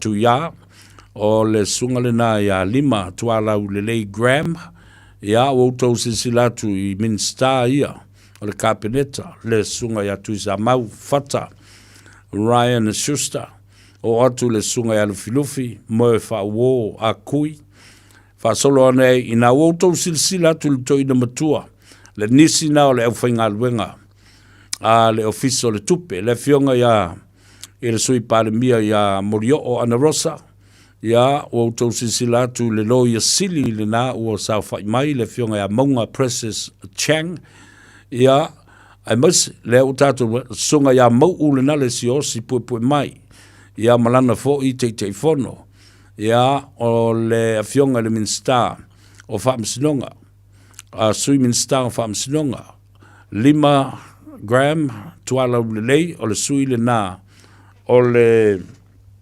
vaenga lea o le tumalo o vai maunga wha. Ioe. Lea lau o tau sila mai nei Samoa. Ua poto moli futiafu e tas. Se I whasusulu atu ai le lalo langi ato matui la epa ma whai pule umo le HRPP. Le mata ngao lo tau se ei. I lumo le lau lea o lo iai le minsta, ma le kapeneta atoa, a o tāpena mai e teine o le au whainga luenga, a le ofisa o le tupe, kone kalate saini, o le tau te ui o, ai mai se au tau nei o I tu malo nei sifuma le wha, se I vanga nai isi tu malo nei 5, wha tu lau mwha malulua tuai lau fionga I le li whaipule tu ia, pai. Wa sau lava o ia lona loto fue tiefo. Ma ta watu le fionga le li parmia. E le whaalongo au ia tu le epa ma le HRPP. E whaalongo au I lo I tu malo sa fatalua. Ioe, whapenafo le mea wanga ia le telenga namlo ulu sami. Ioe, wo mai momoli mai o lato I tu malo. E le popole le mea lae fai I oi petesa ma whape ai. E te le poloketi. O tau sila iai. Le mao popongo le malo, ma le fionga le li pale mia le ua umana sao no ma ua tula I nei. Ia le nala au tau wawa atu o saini. Nala saini. Whape na umar ke minga saini ei tu le epa, saini ia limongi, saini ia I tu malo sa I o la tu te fono.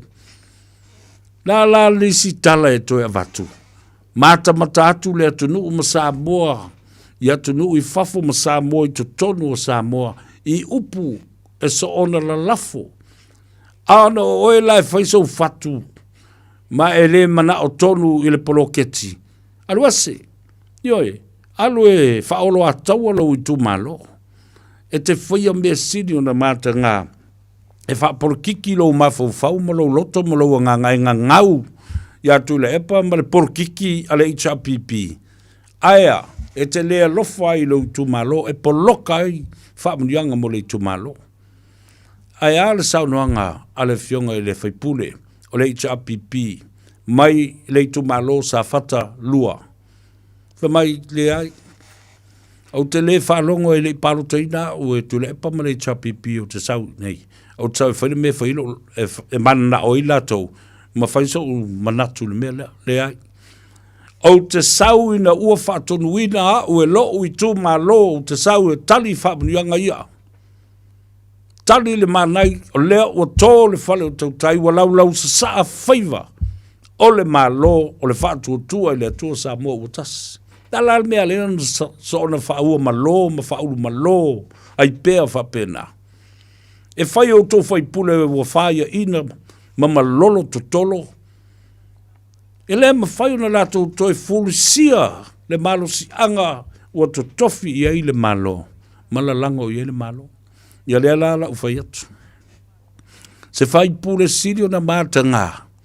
Le sau wha amanga mai le ngutu tulau wha whonga le tunu. Le wawa i atu tangata. La me ko ke pisa e la uli mal polo ke le fast. Ai ko ke o ko sa wha i mai e ina. La me le ma puni e lo le ngutu le tangata saini nu ngu. Alofo i lau i tu malo. Ioe. Alo le na wha ma vai le tofinga. Alo as lea la ua whai e la uli le mea. O ese kick you out.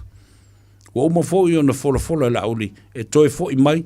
O le a au mai tangata o le fast. E wha i tete ma pui pui. Ia manuia le atunu u le poloketi le nei. Leo Februari, Mati, Apelila, Me, Yuni, uma le tesi ma le valu, miliona o to toe mo i tu malo uma. Le ana tō mai ei fo i ma le tupe. Mai le tō e tau popole, ia le afionga le li pare mia malana kapeneta. I le lato tonu e fai mole manuia le poloketi ma le malo. Ma atunu, ma le atunu u ato. Ala na leo no fai atu. Fai tete. Ioi, na le tau whaaleanga. Mo tau mana na o e tapuni ia whono whawai. Wai lai le mea nai lo i le vai tele. Silsila. Lea no atu nei whasal le anga lua. O le fofonga, o le malanga lea ma le lātou sa vali na alu le fionga le li palemia. O le tau ina lele. Na le mafau i le aso lea. Ma i mau le suafa tō filau. Whata sina i le nuu. E taulo na suafa tau le lea i ngoia lino. Tau valea le suafa tō filau. A o ia lea na whaia. Masui o le i tu malo whasala e ngadua. Na o ai sava vali i le ofisa o le palemia. Ma tau atu e le palemia. Mari lia mai. Wa iai whainga wha vai fau o le malo. Le mata upu o le wha msinonga ia mangele se kati fioi. O mana mai le unga le wha msinonga ele soli tu la fono. Ele i aia tulo ma wha o ngā se ele fionga ia mangele o le sa avea ma whaipule o le tu malo. Ele na vai tau. Se tupe. Ai o le soli o le tula fono ole whaalili wina lea ele ofisa o le komisina o whainga palota o le taimi na whaao ngā i le tupe. Ioi.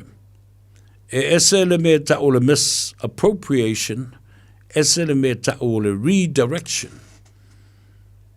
A misappropriate use of funds, o lono wingo le nā upu, whaao ngā se wha soli tu la fono tupel poloketi. A le whai unga le wha msinonga nau mai. O le taimi lea na whai ai. Lea na wha ngai le upo e ta o le redirection. Ele i wha ngā ala e le whaipule e lona taimi ma aise tupe ma whai wha soli tu la fono se bea. Ai na whai i le taimi, o le taimi o le whainga palota, a wha liwina e le ofisa o whainga palota ma le wha msinonga. It was still corruption. But there was no abuse or misappropriate of funds or any corruption activity. Yoi, na ta wa o mule sol tu la fono la. But, you know, o me whai tangata, ina ia wha wau le manui o le poloketi. Aele o se whainga wha soli tu la fono a criminal matter. O le toina la leo lino. Lea na watu nei le wheelchair, ma watu pe iei engi o ngā vai pele ai tu lau wha whonga mai e le tinu. Tua wha oso ino. Lo uma fau fau ma le to tele o le tangata. I le tangata i ngoi a lino. Ia luna tu sa ma le ma upu e watu iai. o le ino i alino. Wa le pei o stangata matua. I eiso na tofinga masona pou i upu fai o le i tu malo e maise le afio anga iwa tulou sa maria toa fa pefo i sa le valasima. Le au nae ma sa sulu. E mātanga. Na fa fere nga fole tama e ta oto. E tausi e sa tupua ma sa maria toa. Fea o iai fea ngainga na osi e tausi ai le vana nofo. O le atunu e maise o ngafa titele ia. O ainga o tofi, ainga o nofo, ainga o tupu, ainga o o ainga o papa, ainga na ta fai wha. Fea la fai e le mafau fau. Ai wha olo a taua e tuile epa, ma talo tangata e o mai ia te e ma whaatau te i le fionga le li paramia. Tau te manatu e whai tu ai ngā upu whapene i whaolo a taua ma whaati ngā loto tangata. Le ala leo te whai atu ai, e le toe si ia se taua le atunu ure nei seisi o tau.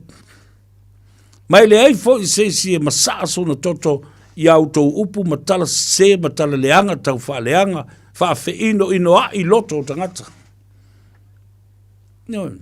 Mai e le alo le atou sa vea, o tau masani o upu sa sao ane e tu atu.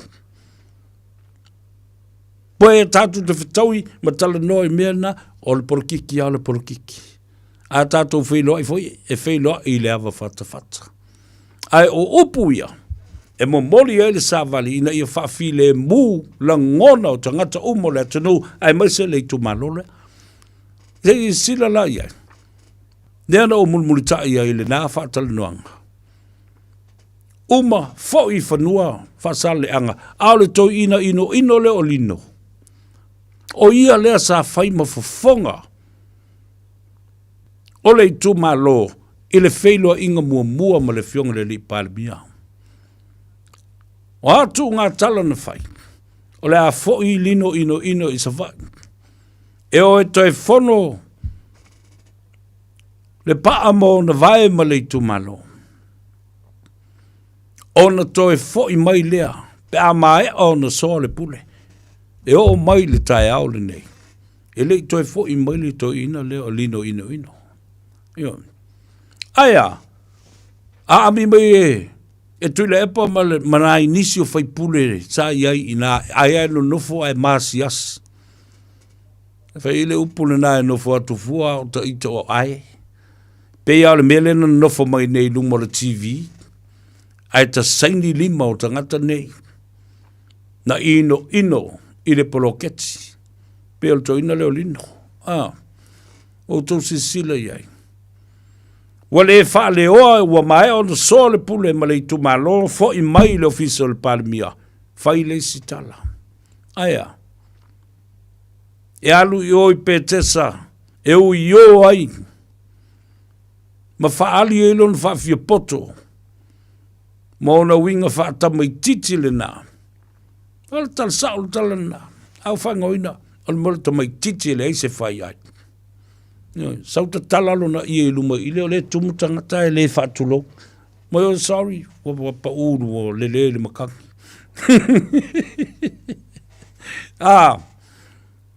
Upu ta tangi pe yo ta linga i te miuma. Oile nei tamai titi. E iei sona pou. O ai ia. Ai sona ainga. Ai sona ngafa. Alol se fua. Ia leo mai isi vanga leo whingalwa. Upu ia iei so wate po so fatu tulou whafonga na tenu uvai le lu i le tangata mai. Lu i le tangata e alu le wheelchair le pale mia. Ao le a se whafonga o a inga ma so tanga. O ngafa siri ilangi. Paolo. O le fionga le li pale mia. O na nu a inga. So tanga. Ngā mea tonu a le ta o le mole to ina matua. Au o matua. Fe ai ma loto leanga. Te sila ia i le mea wala. Mo ia lau tala. Tasi le mea leo na ma i le mole tangata. le anga le loto, e le lea le loto, pala le loto. O le whamaliaina tu ina naunga, o mea sa momo o iai. Te pe o tu lepa. There is no way a 14 minority constituency will ever overturn the strategic plans of the $1 million project and even 30 or even more than that, the number of seats for the government of fast, the government of the day. Ne lana au te whantuai. Sui ia le tau a mio manua maua ngai ko malos. Sui ia tau a mio. Wha tangata matua ia. Wha mapo ma wha matua le tau wha. Iau ngā le me lea ua whai mai nei I. Isi tu malo ia. O loo mawhau whau e whai ni mea nā. Tau te si eni taua. Tau te manatu. Tau te whaia upu whapea e wha o la tau ai. A la tau ai le ngona o tangata. Matango a upenga tangata. Toi fua se tae au, ma fua se tapu. O tau umala ia, lea o tutu ta ito o tasi o matua I loa ma mau atu wai matilo fia lo tau vai tele. O le tau tele I o tau te nofo I tono nuu mafio anga. O tau nei o la au wha tupu wha lawe lawe. E le aini au tau tau wha. Le aini wha utanga mani wha tau wha la inga. Nā o tau wha sala tangata. A o tau o le afi mumu ma le au tutu wafi. O pulenga nuu mawhai pule. I tono nuu mafio anga tulau Samoa. Nā ngā a tātou le tala noa I mea sa sao nei. Ona utau I loa la ia lea. E lea lofa ia Samoa. Au te lea lofa ia Samoa. Ia la iona au tala noa tu whapena. Tātou tu lea vanoa. Se tula I le malo. O lea wa se el sāfu lau o le malo. O ane tali manuia. Mama nai nae o to ulu mai le lanki. Le wa tō le whale o tau tai o le malo o lau sa saa. O la tau Faiva. Wa fofola le whala, wa fofola atu. O la tau lima le ua kua wha pengi moko o sesi. O le lofa le nā. Tuai ngā tō ina whapea. Awa ufo ya nisi o le nu. Leo te wha atua nei. Awane I ona on tangata wau te loe tau na o se I fonga. O e whasifo. Talo whai, o le teimile nei o toi pupula I fo I lunga I a tofi lau. Alessana. O toi pupula I fo I lunga ma ua whaalongo mai. O ai le tangata le tau a vea le suafa. Sa ma malu ai le tu malo ma le fio anga. Ia vea ma po ata ata. Talo whai. Ta inui. Whai iai se fuafua. Ea, olo ia te o tō whama le whautanga. A whai o tangata I e whai le nu. Tū lai le tū malo e o e whasifo I o. O I sasina. O e le malai o le tali. O e le malai filongia. E whasifo. E whai e le tō ina whavalvalea le mea. A lea. Wa tau sili ai le ti. Ia, talo whai le nu. Wa wai le na oa u tangata I e whea tu opu nei. Lai whai uma isi tangata. Ioi, nisi fwoi la tangata. E le whai ama wha leo atua. E nā nofu manunu wai pala ai e wha leo me ia. Ioi. Ai ia o ngā le wha sola. Le a taua. Savea. E tō ai manatu. Ma wha tupu manatu. Ina ia o ai e whaile mea. Ala au tō ola e tāpuni ia whono whawai. Ale mea, ale a. Tua I ai tangata o le tu malo. O e whai o kou mea whapuru kiki. Ai tō te mana o te tai u mātuai. La ngona o tangata o lo fia mana o mia le visosoani. Samoa. Le nā ua umana ta oto atu. Ioi. tu o le whatau te. Tatia e se ia tu le epa ia malatou, lele ua valus fulmon tupu tau sanga. E lo toi le lei foi lo na mawhau le whasoso ina mai o manatu. Wala lafo upu. E mātanga. A le la u whailo i ma le tala ale. Ale minsta e tala vau le minsta whato a sau tonu minsta. O tina amata mai tai ma le poloketi. Whai sa o lo atu lepa. Vai, ata o le whale anga nuu. O le ata li i o lo umatai, lo umatai. Ea, elelei, nau whalongotua matua sa i al toi nak tu lepa. Kwa ika, oi, ea i e tu whau ana upu e whale anga i tangata o le atu nuu. Ma isi tupu ma e o Samoa. Ai whai atu loa si ngā rawa kama i upu alale mga pe o mkwa tu o ile meo se mea ma aile pātua. Toi al watu ma lesi tala ai ata le minsta tala vau whai mai. Ka alo whai. Ngā ko inga mga upu maka ngā o lalafo whaasau sili whapena. Ma te le tutusa. Wa o tau se sila la ile tala e masani no ua watu. Na le whea lua i alista mai tulolo fionga le minsta o ne tala vau lo tangata. Mai fau fo i tono o le mautafono ma le pale mene o Samoa. Ale o tau le ai o le penga, wa tau foi le ai i lau whaato whala inga. Tau lo malista la ale minsta. I ole si mea. A mao foi mea tau polkiki ma tono le mautafono. O le minsta. E le whalongo le minsta i se whaipule o se itu.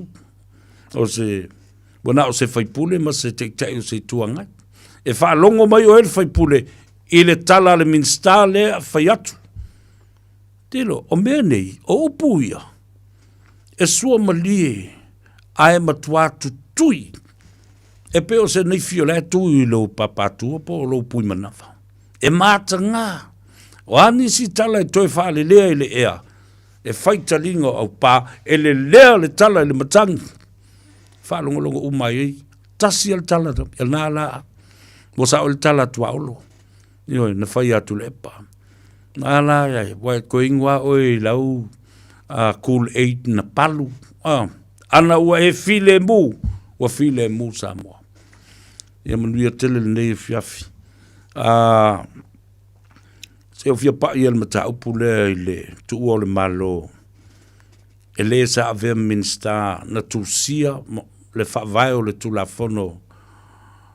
O le luas fulu e sui ato ai. Ia tulanga o whamsinonga o whanua maswafa whamsinonga o soringa tu la fono. The 2020 legislation that changed the landscape of the courts and the judiciary, especially the criminal court and also the lands entitled court. Nana sunga ya whaulu sau, kato pau ainu u. O ia le na ia tu sia tu la fono ia. Leo wa va tau i nei Samoa. Ma va le fonga va ma le fonga tia. I whaam sinonga o whanua maswafa. Ma whaam sinonga o solinga tu la fono. O mata upu uma. Mo lo na ta titia. E ta ua le ngangana wha peritani o le restu tikata. Le winga le talana. O whai unga wa umana tai limas fulu tau sanga, tai se lau tau sanga o umana ta oto, e le toi a whea, e toi lo tea le mata upule na, lea na sau noa ia i le sate le rapi, le perestene o whamsinonga o whanua maswafa. This piece of legislation is stupid. It was ill-conceived and badly drafted. Dale winga le upule na. Oi lava na ia o le whainga malo ma le minstantu siel tu la whanong le e whavalvalea. O le wheusua inga. O le urunga li ina whaipu i pole ta malo e whavalvalea. Ai whavalvalea fo ilon to lua. Whai wheusua inga. Ma i tō ai le whawhine. Tu lau whafonga le atinu. Whanau mai e le pepe. E valea fo i le pepe. O le tu la whono e whavalvalea. Ioi. Nala nā leo na whai atu. A olona tala ta ui o winga upu nei. E le ngofo le lei langona o tangata. Lea la, le whaipule ma le minsta lea. Tulou a inga malangi fasino yai. Ni langi ni nili ma ni langi sisili. Ai o mai le tae au le nei. Nau le tua e whaile whaamsinonga. Ai a te au le atou sa vea. O le matai tausi ainga e tū le whaamsinonga. E pui puia au mea sina. Mau mea tō tino. Whanua maswafa. Au te le whamangaluina foi au le tua inga ministava. Pea tulou Samoa. Malangi fasino yai I le sa ve minsta. Nanga o le la o alu le ele. Mea tonu ale no tala no yai. E alu le ele. Ai misa I tangata Samoa. Ioi. Tala voulu sai fua. Ioi. Nala o alu. Ai malepe ai le fa. Masofa le fa. I le vana nofo Samoa. Ma nei tu la fono fa vale valea na ia tu sia. Ono le teimi o tu lepa. Manuia tele le atunu. Mangalo se leo la wauna tatou fei loa I le aso atai au. Manuia fo I sau. Mouso fina ngalo. A wā le tapo I ngā le atunu. Le atou sa vea le nei. Whasoi fo ia manuia. It's summer, a time for reconnection and sharing quality time with whānau and friends. But a time that measles can be shared too. It spreads easily and can cause serious illness. Before you visit whānau, check that you're protected against measles. Having 2 doses of the measles vaccine is the best thing you can do to stop measles spreading and protect those you care about. It's free for most people, so visit bookmyvaccine.nz or contact your healthcare provider today. Talofa, mai le tanika kas. Afio mai e filifili sau piki apu, daporke, okomeki, pe suikia, to ele da ono foa. E lua se furu le e mawa ile teminei, mai le lua se furu afe tala, iwa se lau iwa se furu mali, mai le tausanga lua afe se furu mali iwa, e o ile lua o lua tolu. Bahala au mai misa, ile lua fitu o fa, pe afio mai ile tanika kas, ile fitu tasi fitu, Great South Road I Papa Toi. Wala au mai misa, ile lua fitu o fa. O le poro kalame o le Gagaifo Faiva malei a taua sa vea I lunga o le Radio Samoa. Ua mawhai o na awi nātu ona o le fesosori mai o le Pacific Specialist Healthcare. Ma le tonga fitia o le ngase o le fatu. Ma le ngase o le kanesa I fale ma I lua I Nandi Masuva. I le atunu o fiti. Asiasiane I le upeka tawhailangi. Pacific Specialist Healthcare. psh.com.fj. O le ese tatupu Funeral Directors o se fale maliu Samoa o le tali foilea o taimi whaingata ona o le malanga al maliu maleoti e mawhaifoi o na latu awinatu ma awina mai tino maliu o e pele mai so o se atu nuo lalolangi mala auno le ese tatupu Funeral Directors I le lua ono lua toru fitu o pea fiuane ele se fulu malebalu Norman Spencer Drive in Manuka City. Eva mai pea I the radio kasi lima I wakolu amo. Au ngā tele sunga mo